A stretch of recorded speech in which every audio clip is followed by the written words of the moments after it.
Hey, what's up, studs? Ryan here, M&R Productions, and welcome to Ask M&R episode 203, the series where I answer your questions. So if you have a question that you want answered on next week's episode, leave it down in the comments section below. And as always, if you enjoyed the video, like is greatly appreciated. And we have a sponsor for today's video. I downloaded Rakuten a little bit over a year ago, and I've used it a handful of times to get money back on things that I was going to buy anyway. Rakuten is the largest cashback website and partners with over 3,500 of the biggest name brands. And specifically for a lot of you that may use this to buy Lego, you can get cash back from Shop Disney, you can get cash back from Lego.com. If you go on eBay to buy old retired sets, you could potentially get cash back for that. You just simply click through the links found on Rakuten and then shop on the store's websites like you normally would, or you can use the browser extension, which I personally don't use. I just click through the thing, but that's an option too. You can sign up by clicking the top link in the description below, and you get a $30 sign-up bonus when you make your first qualifying purchase of $30 or more. So thank you so much to Rakuten for sponsoring today's video. Again, link down in the description below. Anyway, let's get into it with our first question from Joey. He says, what do you think about the new Star Wars game Eclipse? It's a good name, just off the bat. Just a really good name. I don't know why. It just works. It sounds cool. It sounds ominous. Love it. Also, the trailer, obviously, is what we have to go off as far as what the game is, what it might be about. It's about 3 minutes long. If you haven't seen it yet, definitely check it out. But it looked really cool. Like, I'm not a guy that's going to be interested in probably playing this game. I've made it pretty clear over the years that there is one game and one game only that I could care at all to play, and it's Call of Duty, and that is it. Okay, Wii Sports is my guilty pleasure, I admit it. But seriously, from a story perspective, this looks like a pretty cool game, and from like the CGI trailer, there's just so many cool scenes. I mean, this scene in particular, to me, looks like it's something from like Lord of the Rings. I don't know if you guys are getting the same vibes here, but this looks very Lord of the Rings-y to me. We also have some scenes from like inside the Jedi Temple, which was pretty cool to see Yoda looking out onto Coruscant. Also, really neat to see the Lucifer Hulks being brought into this. And then these really weird gray alien-looking things without noses. I mean, there's just so much going on here that we don't know a lot about. And I think it's going to make for a very interesting game that hopefully could be the most popular LEGO, or Star Wars rather, game ever. And of course, the question's going to come for next week, so I may as well answer it now. Will we get LEGO sets from this game? And the short answer is, nobody knows. The long answer is, probably not, if recent history is anything to go off of.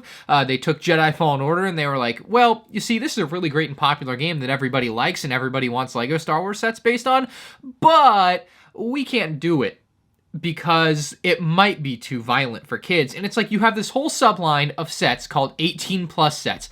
You can make a set, make it an adult set for Jedi Fallen Order, which is the age demographic for that video game anyway. Nobody's gonna bat an eye. Like, nobody cares. This is a game that people are letting their kids play anyway. It's Star Wars. Like, you need to make sets based off the things that people want sets based off. Jedi Fallen Order was one of those things. Not a game that I played, not a game that I, care for, I guess, on that level. But, people deserve sets of it nonetheless. From the designers, it's pretty obvious where this one could end up, unfortunately, is that, oh, there's a scene in this that's too graphic for kids, so we can't make ships from it. And it's like, what? That doesn't make any sense. Like, it's a game from Star Wars. Just make the stuff. People want to buy it. Hasbro made Black Series Fallen Order figures. Black Series will have Eclipse figures almost guaranteed.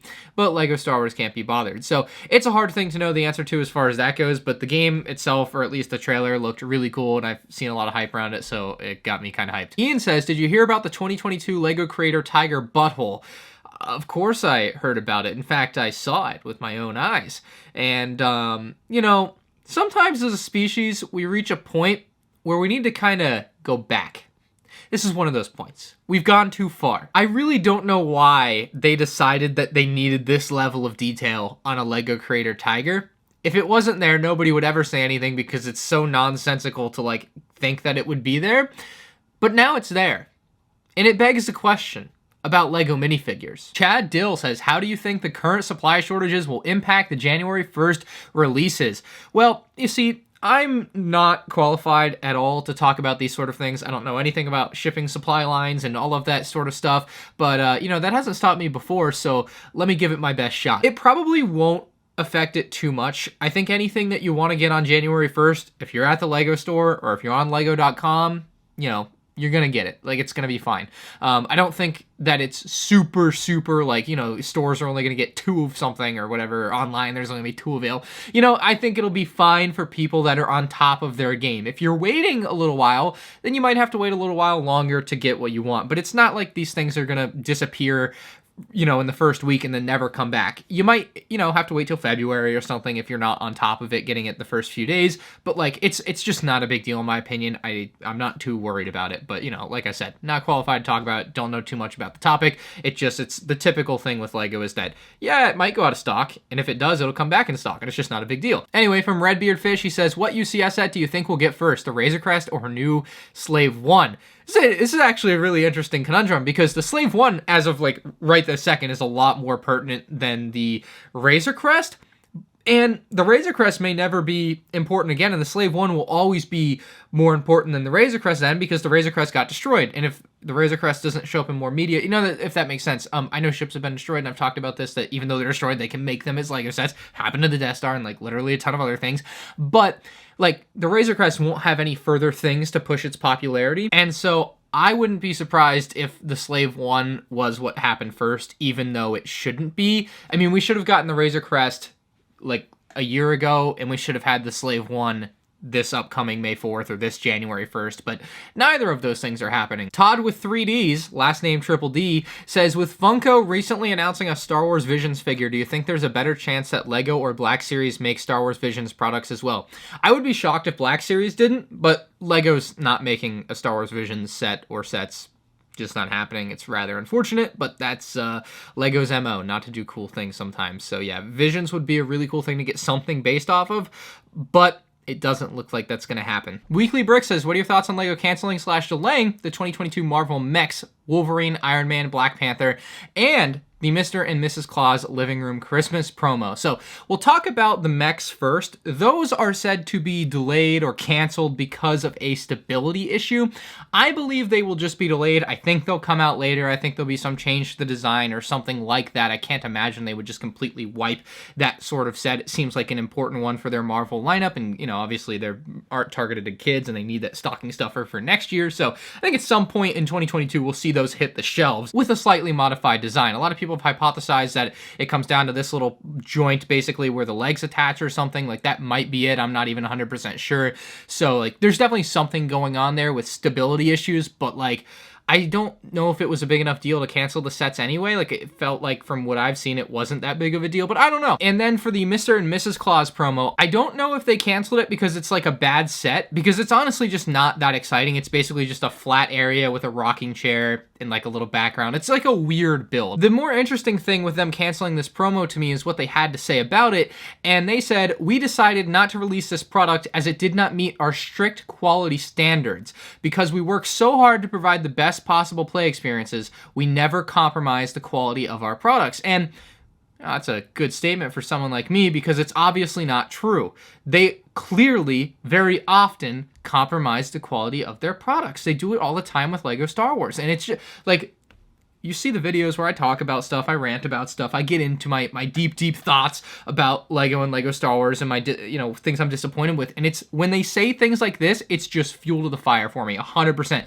We never compromise the quality of our products. That is such a, we're sitting on the pedestal, we are the best type of statement. And I get it, they are pretty dang good, but they are far from perfect. And saying we never compromise the quality of our products is so blatantly false, and it's so unfair to say when you have so many things that are clearly compromises and just awful at times. Very weird to have so many canceled sets in the last couple years for LEGO in general. For me, over the last 10 years prior that I have been doing YouTube, there weren't really canceled sets, and all of a sudden we've had 6 or 7 within a year and a half or so of LEGO, which is just unheard of. The Brick Boyo says, what is the most obviously fake in hindsight rumor that you ever believed? I think it's got to be the Rex and Cody Phase 1 in the figure packs. Not that they couldn't have done it or that it doesn't make sense to have Rex and Cody in a figure pack. What the fans have been asking for years now is Phase 2 Cody and Phase 2 Rex. And look, as much as I don't think super highly of the LEGO Star Wars stuff and what's happened, Dude, you can't have released a phase 1 and of those figures when everyone's asking for phase 2. There would have been like riots. I mean, obviously not, but like, come on, you get the point. Like, it would have been insane. So yeah, I guess it was a pretty crazy rumor to believe in hindsight. I still enjoyed making the video. I still enjoyed being upset for 30 minutes. It was fun, I guess. But yeah, I'm glad that didn't happen, most certainly. And yeah, I guess it was a dumb rumor to believe, but like, that's the fun of rumors. You get to talk about them, and, you know, I even said it in my video. I'm like, this rumor might not be true, but we're going to talk about it as if it were true anyway. Already Plays YT says, hey, Ryan, I have a budget of $250. What LEGO Star Wars or Harry Potter sets should I get? I would definitely go with the Burrow from LEGO Harry Potter, which is $100 right off the top for you. And then, obviously, I don't know what you have or don't have, but you got $150 left for LEGO Star Wars, so let's tack on a File First Battle Pack. That puts you at $120 left. If you don't have the Mandalorian Marauder Transport, go ahead and tack that on. And with $80, if you don't have the big old Baby Yoda, pick up the big old Baby Yoda, and that'll spend the rest of your money. You can get most of those sets for about 20% off if you want to save even more money than just the baseline, or you can use Rakuten to get cash back, our sponsor for today's video. But yeah, those are some quick suggestions for you. Taylor L says, does it make sense for someone collecting LEGO Star Wars to buy the Playscale AT-AT if they purchased the UCS version? This is going to be something that differs for everyone, right? So for someone like me, if I buy the UCS version, I want the Playscale version too, because I'm a completionist collector. I want to have someday everything that has been released that I can possibly get my hands on. That is like my like goal of collecting LEGO Star Wars in some way. But for someone like you, maybe you're not like as like insane of a collector, or you want to be able to get more out of your money, I would totally not shy away from picking up another $160 or $130 set in lieu of a Playscale AT-AT, because that UCS one is just so much better and bigger than the Playscale one. If you've already been fortunate enough to buy the $800 one, then why not go out and buy something that's, you know, stylistically different to have on your display as well? I guess the Imperial Shuttle's not a great example because the currently available one is, you know, bad, but you could get an Imperial Shuttle or something that goes with the AT-AT as opposed to another AT-AT, I think is my best answer for you. If you can find a nice Snowspeeder model to put next to it if you don't have that, or, you know, a Hoth Echo Base from 2007, that set you could probably get for about that $160 sealed in box, I would think. I'm not sure exactly what it goes for, but, you know, look into sets like that would complement your UCS AT-AT as opposed to just a lesser AT-AT build to put next to it, and I just feel like that would look weird on your display, which I think it looks weird on my display, to be fair, so maybe I should change that up. But best of luck to you, but that's my advice. Just, if you're not a completionist collector, go out and get something that complements the AT-AT, not another version of it. Timothy says, what exactly constitutes 18 plus in LEGO Star Wars sets, and LEGO sets in general, I suppose? Are there specific things that differentiate them from non-18 plus sets? So far, I don't seem to see any big differences except for their aesthetics. Yeah, basically a black box, and they're like, hey, this is 18 plus. I mean, to a degree, it is very arbitrary what is 18 plus and what isn't. They've taken sets that would have previously been 14 or 16 plus, and they just tack on 18. It's almost purely a marketing thing. It is not 18 plus in the way that, like, video games get a rating, and like Grand Theft Auto is rated R and SpongeBob Battle for Bikini Bottom is rated M. To a degree, 18 plus does mean it's going to potentially be a much more difficult build than what you would get otherwise, but like generally it's just a marketing thing. If you're over the age of 13, it's, you know, whatever. You're not going to have trouble building it. Younger kids are still going to have trouble building it, just like they would have had trouble building a 16 plus or 14 plus set. It is what it is. But for the most part, it's purely a marketing and conceptual thing of like, this isn't a playset, and that's what they're trying to convey to you with the number and the black box. So I definitely touched on this quite a bit last week, but NP Swifty says, what are your thoughts on the apparent inability to deconstruct the UCS AT-AT after completion? And I picked this because I wanted to read some comments from Brickset.com, who made an article about this, talking about it, and I think the most important part to say about it is, like, people say you can't deconstruct the AT-AT. You can take apart like 99% of it. There's only some parts of it, some small parts of it that don't come apart because, unless you use like a knife or something to like try and pry it out. Otherwise, like, everything else just comes apart perfectly fine and normal. Like, it's not like the set itself actually can't come apart, which I think most people understand and know, but like, part of me thinks there's actually some people out there that think you just can't even take one piece off. I don't know. So my point to all of this is, if you're buying an 18 plus AT-AT, and this is part of where the market is going for Star Wars LEGO sets and a lot of LEGO sets in general, is that they don't need to make it so that it can be made to be taken apart, because 99.9% of the people that buy an $800, I just pointed to my $20 Yoda plushie from Sans and Claire, an $800 AT-AT want it to put it on the shelf to look at it forever, basically. It's not something they're going to be tearing down and rebuilding. I mean, yes, I've seen comments of some people saying that that is what they would like to do, but by far the majority of people are not interested in doing that. And to have something be so sturdy for its size so that it can actually be something you can buy, because otherwise this thing just wouldn't exist, sometimes there has to be compromises made. And I found the Brickset comments to be incredibly interesting because to me it's really indicative of like an old school of thought here. Nobody is willing to say that, hey, times are changing, these models are getting more intricate. Some of them aren't going to be able to be taken apart completely without the use of like extra tools. So we have a comment like this calling for a design revision, which I think is completely unnecessary. Of course it was designed like this on purpose. It was designed so that it could be the most sturdy it could be, and to do anything else may have been detrimental to the actual quality or construction of the build. Nobody's buying, I shouldn't say nobody, because obviously, like I said, there might be a few people out there, but like by far the majority of people buying an $800 set aren't buying it so that it can later down the line be given to an 8-year-old to rebuild into whatever they want to spark creativity. It's very fun to go pew, pew, you know, like I did that. It was very fun and creative. Like this guy here says LEGO's entire appeal is being able to tear it down and build something new. And that is just completely false. LEGO's entire appeal is not being able to tear it down and build something new. That is certainly part of it. Like, especially for like LEGO Creator and these LEGO Classic boxes and sets like that, that is the appeal. You buy that so that you can build whatever you want with your wildest dreams. But there is an entirely ginormous market now of people like myself, the tens of thousands of you that tune into this stupid show every week, that like to buy things and put them on the shelf. It looks cool. Future's now, old man. Go cry me a river about me putting LEGO sets on a shelf. There are people that legitimately believe that if you don't build things like custom for yourself, you aren't like a real LEGO fan. Or like there's this like mock builder elitism I see in like some levels of the LEGO world. That's insane to me. So I just don't see it as a big deal. I actually see it as a positive that they're willing to do this for such a big LEGO Star Wars set. It was a set that hadn't been able to exist for the fundamental fact that it was very hard to get to be sturdy. And if the price you have to pay to have something like that exist is a few parts can't come apart, I don't care. I really don't. I'll buy more if it supports that sort of movement, because I think that having stuff exist that looks that dang cool and is that sturdy for its size is more than worth the small trade-off for the 12 people at some point that would want to take it completely apart and then get to the part where they can't get 5 pieces apart and are disappointed. I don't know, man. Critics Cup says, what are your thoughts on the new modular building? I can't wait to add it to my city. And thanks for the rest of the comment.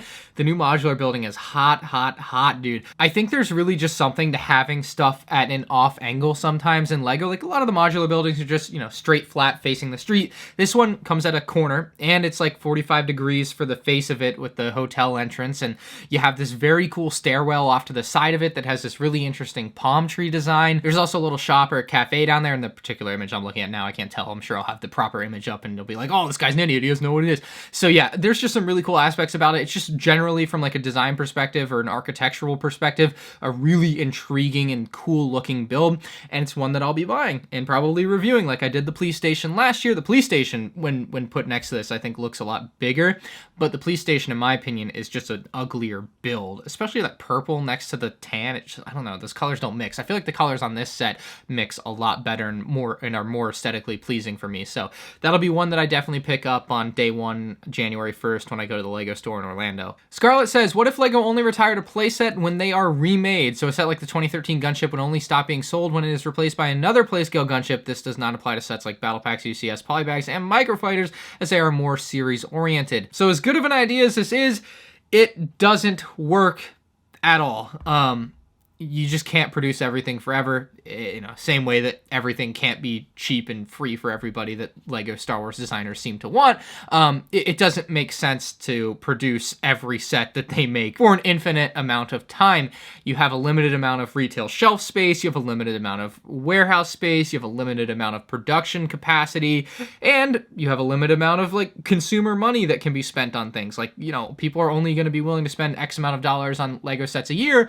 Well, so we're not going to release $20,000 or have have $20,000 of sets available in a year for Star Wars. We'll have $2,000 of sets available in a year, something like that, right? Jeff Brown says, do you think with the rumored episode 2 lineup, we could potentially see a Geonosis battle pack, as they are some of my favorite characters in LEGO and there's no current way to get them in mass? So first off, just wanted to like quickly nitpick the way you wrote this, just in case you believe this. There is no rumored episode 2 lineup for next summer. I want to make that very clear, because I made a video called a predictions video, not a rumor video, talking about the summer lineup for 2022. Those are my predictions. That is very different than like a rumor coming out. If it was rumored though, it'd be really cool, whatever, but that's not where we're at. But I don't see it happening. They typically only release battle packs in the first half of the year anyway. There's currently no like rumored price that would line up with a Geonosis battle pack happening either. There's not even a $20 set coming out next summer. So I don't see it. You know, maybe there's a figure pack that could get snuck in there. I think it would make for a great figure pack at that. But as of now, no, I just don't see it. Max says, do you think that once LEGO has exhausted all of their 18+ original trilogy scenes, they might consider prequel scenes? And if so, what would you want to see? I think the LEGO Star Wars designers would walk out and quit before they have to design an 18+ prequel set. Okay, I guess we technically got the gunship as an 18+ prequel set, but it did have to win a fan vote that they didn't expect it to win. The Republic gunship is a set from the original trilogy. And we have yet to get, in 3 years now, an 18+ prequel style helmet of anything. We're going to have had, I think, 8 total Star Wars helmet sets, all from the original trilogy and now The Mandalorian, with no prequels. All of these 18+ display sets and Comic-Con things, whatever, have been all original trilogy. Like, I mean, what do we got to do to get one single set, like the Jedi Council room, or like part of the Jedi Council room as an 18+ set? But yeah, let me know in the comments below what 18+ prequel sets you guys would want to see. But yeah, they seem to be really stuck in their way with only doing original trilogy for stuff like this, which really sucks because there's a lot of people that would buy these things. Anyway, that is it for today's episode. If you guys enjoyed, hit the like button. If you're new to the channel, subscribe. And if you have a question for next week's episode, leave in the comment section below. And don't forget to check out today's sponsor, Rakuten. And you can get $30 bonus cash back with your first qualifying purchase of $30 or more through Rakuten. So thank you guys so much. I'll see you in the next one. Peace out.